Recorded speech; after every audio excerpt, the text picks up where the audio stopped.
دستور إلهام. زي ما احنا عارفين ان الجواب بيبان من عنوانه، يعني دستور اللي كتبته رقاصة ومشخصاتي وخمرجي وواحد بيضرب بانجو. اكيد طبعا متخيل هيكون دستور عامل ازاي.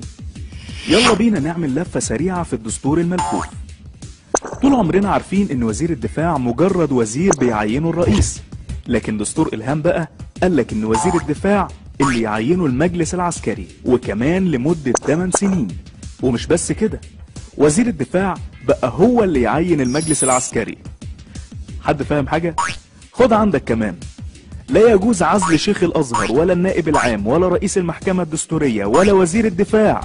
يعني مهما كنت فاسد مش هنشيلك. يا حلاوة. شوف بقى، الدستور كله كوم والمادة دي كوم تاني.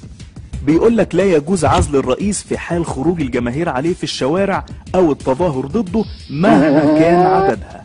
يعني احنا بس اللي نعمل كده وانتوا لا. وعشان بقى نتأكد ان الست إلهام هانم عاوزة ترجع النظام البائد مش بس بسياساته، لا كمان بأشكاله العكرة، تم إلغاء مادة العزل السياسي لقيادات الحزب الوطني. المادة اللي كانت بتدعو لإنشاء هيئة وطنية لمكافحة الفساد لفوها ورموها من الشباك. يعني أهلا بكل الفسدة وأسفين للي حصل لكم قبل كده. المصيبة الكبرى بقى محاكمة المدنيين عسكريا.